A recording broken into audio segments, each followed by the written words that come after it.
प्रिय विद्यार्थी मित्रांनो, मी दीपाली कुलकर्णी देशमुख माझ्या विंग्स ऑफ फिजिक्स या चॅनलमध्ये आपलं सगळ्यांचं मनपूर्वक स्वागत करते। तर सध्या ऍडमिशन प्रोसेस सुरू आहे आणि त्याच्यामध्ये कळतंय मुलांना की आपण अभ्यास केला असता तर आपल्याला चांगलं कॉलेज, आपलं ड्रीम कॉलेज मिळालं असतं, आपली ड्रीम ब्रांच मिळाली असती, असं सगळ्याच ठिकाणी होत आहे। आणि मग मुलांना असं वाटतंय की आपण काही काहींचं तर अगदी 1 आणि 2 मार्कावरून चांगलं कॉलेज जात आहे आणि मग त्यावेळेस मुलांना पश्चाताप येतो आहे की आपण अभ्यास करायला पाहिजे होता। आणि मग असं होऊ नये की आपल्या ड्रीम कॉलेज, आपली ड्रीम ब्रांच आपली जाऊ नये, ती आपल्याला मिळावी, त्यासाठी सुरुवातीपासून हा अभ्यास करावा लागतो। आणि तो करण्याकरता तुम्ही काय करायचं तर मी तुम्हाला मार्ग दाखवण्याकरता मी 2 व्हिडिओ अपलोड केलेले आहेत की सीईटी ची जी स्ट्रॅटेजी आहे 2026 ची ती कशी असली पाहिजे आणि नीटची 2026 साठीची स्ट्रॅटेजी कशी असली पाहिजे, तुमच्या हातात उपलब्ध असलेला जो वेळ आहे त्याचं तुम्ही कसं नियोजन करून त्याचा योग्य वापर करून सक्सेस कसं मिळवायचं यासाठी मी दोन्ही व्हिडिओ अपलोड केले। आणि त्यात मी तुमच्या सीईटीच्या व्हिडिओमध्ये असं सांगितलं की तुम्ही रोज प्रत्येक विषयाचे 10-15 MCQ ची प्रॅक्टिस करा। मग तुमच्या पुढे प्रश्न उभा राहिला असेल की आम्ही सुरुवात कुठून करू, कोणते प्रश्न करू, रोज 10-15 करायचे तर नेमकं काय करू। मग तुमच्या या प्रश्नाचं जे उत्तर आहे ते मी घेऊन आलेली आहे। काय तर मी तुम्हाला PYQ करा असं पण सांगितलं। खूप सारे PYQ सीईटीला महाराष्ट्र स्टेटची जी सीईटी आहे त्याच्यामध्ये खूप सारे PYQच रिपीट होतात किंवा त्याच्या कन्सेप्ट तरी रिपीट होतात। आणि PYQ रिपीट होणारं महाराष्ट्र हे असं राज्य आहे की याच्यामध्ये खूप सारे PYQ रिपीट होतात आणि म्हणून मी तुमचं काम सोपं केलंय थोडंसं। तर काय केलं तर मी तुमच्यासाठी मिशन सीईटी 2026 ही सिरीज सुरू करते आहे आणि त्याच्यामध्ये आपण जितके भाग होतील तितके भाग होतील, पण रोज साधारणतः जास्तीत जास्त प्रश्न म्हणजे 10-15 प्रश्न आणि जे PYQ आहेत तर ते तुमच्यासाठी मी अपलोड करते आहे। आणि शक्यतो रोज एक भाग मी अपलोड करण्याचा माझ्या परीने प्रयत्न करेल, म्हणजे रोज झोपण्यापूर्वी तुमच्या हातामध्ये 10-15 प्रश्न असतील आणि तुम्ही फक्त अर्धा तास राखून ठेवा त्याच्यासाठी। आणि झोपताना ते बघा, व्हिडिओच्या शेवटी मी तुम्हाला शॉर्टकट दिलेले असतील, ते शॉर्टकट एका वहीत लिहून काढा, म्हणजे तुम्हाला एका सेकंदात प्रश्नाचं उत्तर कसं लिहायचं हे कळेल। आणि ते आलं कसं म्हणजे लॉंग कट मेथडने पण सांगणार आहे, शॉर्टकट मेथडने पण सांगणार आहे आणि तुमचा परीक्षेत वेळ पण वाचणार आहे आणि तुम्हाला कल्पना येणार आहे की प्रश्न कशा प्रकारे विचारले जातात, फिरवून कसे विचारले जातात, फिरवल्यावर उत्तर कसं लिहायचं ह्या सगळ्याची पण तुम्हाला कल्पना येणार आहे। आणि बघा आता आपला पहिला चॅप्टर आहे 12वीचा रोटेशनल डायनॅमिक्स। त्याच्यामध्ये तुम्हाला माहितीये वेगवेगळ्या बॉडीचे वेगवेगळ्या ऍक्सिस बद्दलचे जे मोमेंट ऑफ इनर्शिया आहे त्याच्यावर शुअर शॉर्ट प्रश्न असतात किंवा त्याच्या रेडियस ऑफ गायरेशनवर प्रश्न असतात। आणि मग तुम्ही जर सगळ्या बॉडीचे एकदाच मोमेंट ऑफ इनर्शिया पाठ करायला घेतले तर सगळं मिक्स होतं, याचं त्याच्यात त्याचं त्याच्यात जातं। आणि म्हणून आपण काय करणार तर आता एकच बॉडी घ्यायची। आता पहिली बॉडी घेऊ आपण रॉड आणि त्याच्यावर जर तुम्ही नीट काळजीपूर्वक मी आता हे सगळे प्रश्न काढलेत बघा, तर रॉडवर मी 2005 सालापासून 2024 सालापर्यंत आलेले प्रश्न ते काढले, तर ते एकूण 38 भरले। मग आपण बघा सगळे फॉर्म्युले एकदाच करण्यापेक्षा 3-4 फॉर्म्युले एका दिवसात होऊ शकतात आणि त्या बॉडीवर कसे कसे प्रश्न विचारले जाऊ शकतात, तर याने तुमचं काम सोपं होणार आहे। आणि म्हणून मग आपण पहिल्या बॉडीपासून सुरू करू। पहिली बॉडी घेऊ आपण रॉड आणि त्याच्यावर आलेले प्रश्न आपण घेऊयात। तर मग आधी तुम्हाला 2 गोष्टी ह्या पाठ असल्या पाहिजेत। तर हा रॉड कसा आहे, हा थिन युनिफॉर्म रॉड आहे ज्याचं मास कॅपिटल M आहे आणि त्याची ही टोटल लेंथ ही कॅपिटल L आहे। आणि म्हणून हे जे अंतर आहे टोटल लेंथ जर कॅपिटल L असेल तर हे अंतर त्याचं एक टोक आणि हा सेंटरचा ऍक्सिस याच्यामधलं अंतर हे L/2 असणार आहे। मग आता 2 व्हॅल्यू तुमच्या सगळ्यात आधी बेसिकली लर्न ह्या असल्याच पाहिजे। मग आता हा जो रॉड आहे त्याच्या सेंटर मधून जाणारा, त्याच्या प्लेनला परपेंडिक्युलर असणारा, सेंटर म्हणा किंवा सेंटर ऑफ मास म्हणा, त्याच्यामधून जाणारा हा जो ऍक्सिस आहे त्याच्याबद्दलचं मोमेंट ऑफ इनर्शिया तुमचं लन असलं पाहिजे आणि त्याची व्हॅल्यू असते ml²/12. मग आता कुठलं तरी एक टोक, वन एंड, हे तरी घ्या किंवा हे तरी घ्या, तर हा ऍक्सिस परत त्याच्या प्लेनला परपेंडिक्युलर आणि त्याच्या कुठल्या तरी एका टोकातून वन एंड मधून जाणारा जो ऍक्सिस आहे त्याच्याबद्दलचं मोमेंट ऑफ इनर्शिया असतं ml²/3. म्हणजे डायरेक्ट फॉर्म्युला बेस्ड प्रश्न आला, तुम्हाला रेग्युलरला कुठेतरी तो येऊ शकतो, फॉर्म्युला बेस्ड एमसीक्यू येऊ शकतो, तिथे तुम्हाला हे वापरता येईल. किंवा ह्या दोन व्हॅल्यू जर तुमच्या लन असतील तर तुम्हाला वेगवेगळ्या प्रश्नांचे उत्तर देता येतील. तर मग आपण आता हे बेसिक एकदा तुम्हाला कळलं की वेळ न घालवता आपण सुरू करू. खूप सारे प्रश्न रिपीट झालेले आहेत. मग कोणता प्रश्न कोणत्या साली किती वेळा रिपीट झालाय, त्याचं उत्तर पाठ कसं करायचं किंवा लक्षात कसं ठेवायचं हे सगळं तुम्हाला समजण्याकरता तर आपण आता प्रश्न सुरू करूयात वेळ न घालवता. तर ठीक आहे,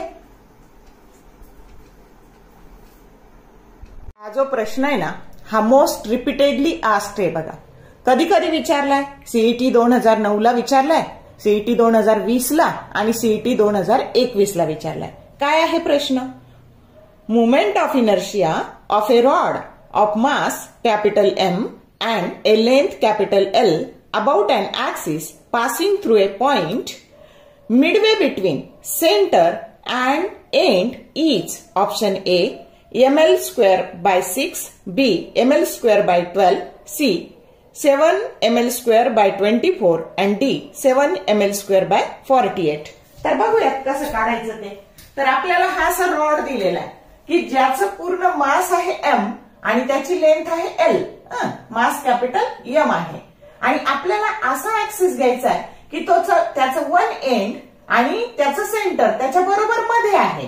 मग आता हे जे टोटल अंतर आहे हे l/2 येणार आहे आणि त्याच्या निम्म हे येणार आहे l/4 आणि आपल्याला या ऍक्सिस बद्दलचं मोमेंट ऑफ इनर्शिया काढायचंय ज्याला आपण म्हणू IO.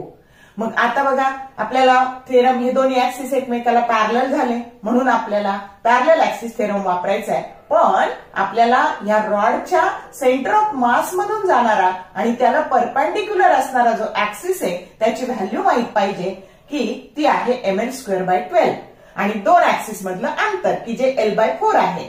मग आता हे IO काढायचं, IC plus MH², H l/4 घेतलं तर हे झाले ml²/12 प्लस ml²/16. मग आता इथं हा 12 × 16 हा LCM झाला, इकडे आले 16 ml², इकडे आले 12 ml², हे झाले टोटल 48 ml² आणि मग आता 28 ml² आणि मग आपण इथं 4 7 जा 28 आणि 4 4 जा 16 आणि 12 × 4 हे झाले 48 की जो करेक्ट ऑप्शन काय आहे? डी आहे. समजलं कसं? आता जर तुम्ही डायरेक्ट लर्न केलं या ऍक्सिस बद्दलचं मोमेंट ऑफ इनर्शिया तर एवढं करायची गरज नाही, पण आपण सोडवताना कसं आलं हे तुम्हाला कळावं म्हणून आपण सोडवलंय. मग तुम्ही डायरेक्टली व्हॅल्यू कशा लर्न करायच्या हे या आपला व्हिडिओचा सगळ्यात शेवटी मी कशा लर्न करायच्या ते सांगणार आहे. आलं का लक्षात? तर व्हॅल्यू डिरेक्टली लर्न करा, एवढं सोडवण्याची गरज नाही.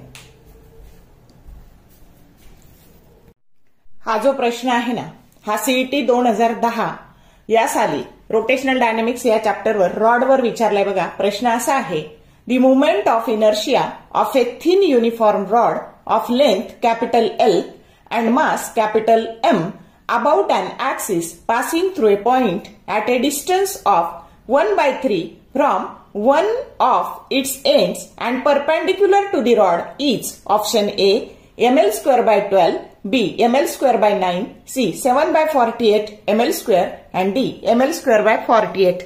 आता आपल्याला काय दिलंय बघा, तर ह्या रॉडच्या एका टोकापासून परपेंडिक्युलर असणारा आणि किती 1/1/3 अंतरावर, आता टोटल लेंथ L आहे तर l/3 अंतरावर असणारा जो ऍक्सिस आहे त्याच्याबद्दलचं मोमेंट ऑफ इनर्शिया काढायचंय. म्हणजे हे IO आपल्याला काढायचंय. मग आधी आपल्याला हा जो रॉड आहे त्याच्या सेंटर ऑफ मास मधून जाणारा त्याला परपेंडिक्युलर असणारा जो ऍक्सिस आहे त्याच्याबद्दलचं मोमेंट ऑफ इनर्शिया माहिती पाहिजे आणि ती व्हॅल्यू असते ml²/12. मग आता हे अंतर काढून घेऊ, आपल्याला पॅरलल ऍक्सिस थेरम वापरायचा आहे. मग आपण हे अंतर काढून घेऊ दोन पॅरलल ऍक्सिस मधलं. मग ह्या रॉड जर L इतक्या लांबीचा असेल तर हे अंतर L/2 असणार आहे. त्याच्यातून आपण L/3 वजा केलं, हे वजा केलं म्हणजे आपल्याला हे अंतर मिळालं L/6. मग आता पॅरलल ऍक्सिस थेरम वापरू आपण की IO बरोबर हे IC, हे जे आहे हे IC प्लस mh², h म्हणजे दोन पॅरलल ऍक्सिस मधलं अंतर, हे जे L/6 आहे. मग याचा स्क्वेअर केला म्हणजे L²/36 झालं. मग आता हे सोडवताना LCM आला 36, हे इथं 36 येण्याकरता 3 ने मल्टिप्लाय केलं, 3ml² प्लस ml². मग हे झाले 4ml²/36, that is nothing but 4 9 जा 36 आणि म्हणून हे आले ml²/9, की जो करेक्ट ऑप्शन बी आहे. समजलं का? तर आपण पहिल्यांदा सोडवतोय म्हणून एवढा वेळ लागेल, पण जर आपण डायरेक्ट उत्तर पाठ केलं की ह्या 1 एंड पासून L/3 अंतरावर मोमेंट ऑफ इनर्शिया ml²/9 असतं तर आपला वेळ वाचणार आहे आणि म्हणून आपल्याला प्रश्नांचं स्वरूप माहिती असलं पाहिजे. आणि आता पुढचा जो प्रश्न असणार आहे त्याच्यात याची फक्त रेडियस ऑफ गायरेशन विचारली. रेडियस ऑफ गायरेशन घेताना m काढून टाकायचं आणि याचा अंडर रूट घ्यायचं म्हणजे याची रेडियस ऑफ गायरेशन येते बघा. तोंडी उत्तर देता येतं. ह्या ऍक्सिस बद्दलची रेडियस ऑफ गायरेशन L/3 की जे CET 2022 ला विचारलेले आहे. पुढे बघणारच आहे आपण. पुढचा प्रश्न तोच आहे. कळलं का? मग एकदा ही व्हॅल्यू पाठ झाली की आपल्याला पुढचं सोपं जातं. हा प्रश्न CET 2022 ला PCB ग्रुपची जी CET होती त्याला विचारलंय बघा. आणि प्रश्न असा आहे, the radius of gyration of a uniform rod of mass capital M and length capital L rotating about a perpendicular axis passing through a point at a distance L/3 from one end each. Option A L/3, option B L/2, option C L and option D L/6. मग आता आपल्याला काय काय दिले बघा. तर हा जो ऍक्सिस आहे तर हा परपेंडिक्युलर आहे. हा रॉड आहे आपला. याचं टोटल मास हे कॅपिटल M आहे. याची लेंथ ही कॅपिटल L आहे आणि आपल्याला त्याच्या एका टोकापासून 1 एंड पासून L/3 इतक्या आत अंतरावर जो ऍक्सिस आहे त्याची काढायची आहे रेडियस ऑफ गायरेशन. प्रश्न कळला? मग आता बघा आपल्याला काय करावं लागेल तर आधी त्या ऍक्सिस बद्दलचं मुवमेंट ऑफ इनर्शिया काढावं लागेल. मग मुवमेंट ऑफ इनर्शिया काढण्याकरता आपल्याला पॅरलल ऍक्सिस थेरम वापरावा लागेल आणि पॅरलल ऍक्सिस थेरम वापरण्याकरता आपल्याला आधी ह्या ऍक्सिस बद्दलचं मुवमेंट ऑफ इनर्शिया माहिती पाहिजे की जो त्या रॉडला परपेंडिक्युलर आहे तो त्याच्या सेंटर ऑफ मास मधून जातो आणि त्याचं मुवमेंट ऑफ इनर्शिया असतं ml²/12. आणि हे किती अंतरावर काढायचं? दोन पॅरलल ऍक्सिस मधलं अंतर आधी आपण काढून घेऊ. आता ही टोटल लेंथ L आहे तर ही लेंथ L/2 आहे आणि L/2 तून आपल्याला L/3 वजा करायचं आहे. मग L/3 जर वजा केलं तर हे डिस्टन्स झाले L/6 आणि म्हणून ह्या दोन पॅरलल ऍक्सिस मधलं अंतर L/6 आहे. मग आता आपण वापरू थेरम ऑफ पॅरलल ऍक्सिस. याला आपण IO असं म्हणू. हा O पॉइंट, हा C पॉइंट सेंटर मधून जाणारा हा O पॉइंट. मग IO that is equal to IC plus mh². h म्हणजे हे दोन पॅरलल ऍक्सिस मधलं अंतर की जे L/6 आहे. मग याला आपण सोडवलं ml²/12 प्लस ml²/36. LCM काढला 36. आता इथे झाले 3ml² आणि प्लस हे 1ml², 4ml²/36 म्हणजे मुवमेंट ऑफ इनर्शिया आलं ह्या ऍक्सिस बद्दलचं ml²/9. तर याच्यावरचा प्रश्न नुसता मुवमेंट ऑफ इनर्शिया काढायला आलेला आहे बघा 2010 ला CET ला. याच्या आधीचा प्रश्न आपण पाहिलेलाच आहे तो. मग आता बघा मुवमेंट ऑफ इनर्शिया एकदा मिळालं की रेडियस ऑफ गायरेशनचा फॉर्म्युला असतो √I/m.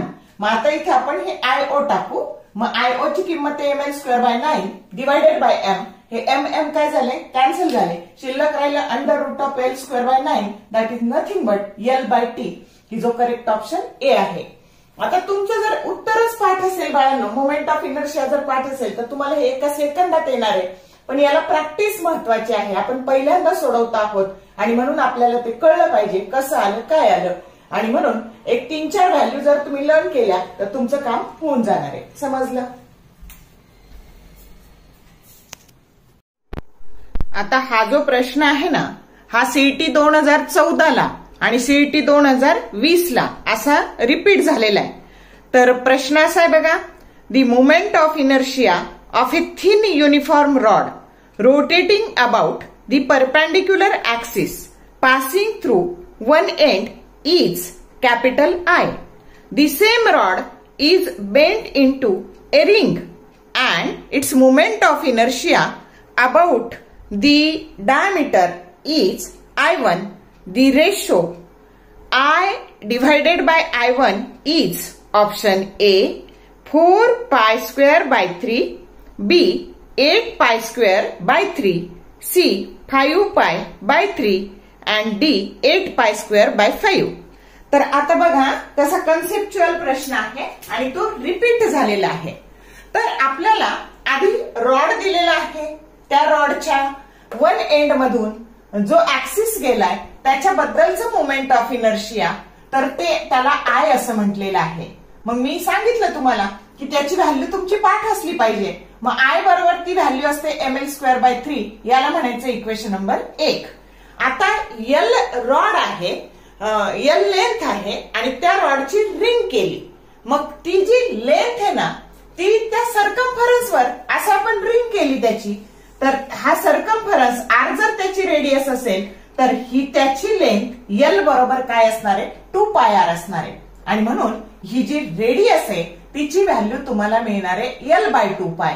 याला मग आता आणि जेव्हा तुम्ही ही अशी रिंग बनवली आणि त्याच्या डायमीटरला कोइन्साइड होणारा जो ऍक्सिस आहे हा त्याच्याबद्दलचं मोमेंट ऑफ इनर्शिया असतं mr²/2 आणि म्हणून त्याला I1 असं म्हटलेलं आहे. म्हणजे I1 बरोबर mr²/2 याला म्हणून इक्वेशन नंबर 2. आणि हे L बरोबर 2 पाय आर याच्याहून ह्या रेडियसची किंमत आपल्याला मिळाली L/2 पाय. मग ही L/2 पाय किंमत तिथे टाकून द्यायची आपण, पण त्याचा स्क्वेअर आहे आणि म्हणून ही टोटल व्हॅल्यू झाली ml² divided by 8 pi square. आता तुम्हाला I/I1 हा रेशो विचारलाय.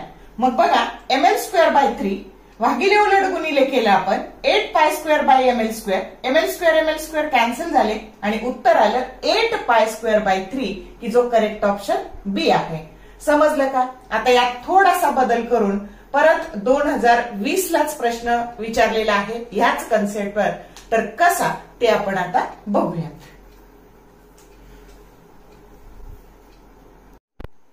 हा जो प्रश्न आहे ना हा सीईटी 2020 ला विचारलाय. प्रश्न असा आहे, moment of inertia of the rod about an axis passing through the centre and perpendicular to its length is I1. The same rod is bent into the ring and its moment of inertia about the diameter is I2. Then ratio I2/I1 is option A 3 divided by 2 pi square, B 3 divided by 4 pi square, C 2 pi square by 3 and D 4 pi square by 3. तर आता सोडूयात आपण काय ते. तर मगाचा आधीचा जो problem आहे त्याच्यात थोडासा बदल केलाय की ह्या रॉडचा त्याच्या सेंटर मधून जाणाऱ्या बद्दलचा जो ऍक्सिस आहे त्याच्या सेंटर मधून पास होणारा जो ऍक्सिस आहे त्याच्याबद्दलचं मोमेंट ऑफ इनर्शिया त्याला I1 म्हटलंय आणि आपल्याला माहितीये त्याची व्हॅल्यू ml²/12 असतं.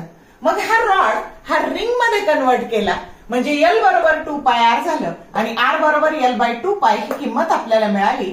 आणि त्याच्या डायमीटरला कोइन्साइड होणारा जो ऍक्सिस आहे त्याचं मोमेंट ऑफ इनर्शिया त्याला I2 म्हटलेलं आहे आणि तुम्हाला I2/I1 चा रेशो विचारलाय. मग आता ह्या डायमीटरला कोइन्साइड होणाऱ्या ऍक्सिसचा फॉर्म्युला असतो mr²/2. त्याला इक्वेशन नंबर 2 म्हणू. त्याच्यामध्ये हे 3 नंबरचं इक्वेशन आपण सबस्टिट्यूट करू आणि आपल्याला ह्या I2 ची व्हॅल्यू मिळाली ml² डिवायडेड बाय 8 पाय आर स्क्वेअर. मग रेशो कशाशी काढायचा आहे याला म्हणू इक्वेशन नंबर 4.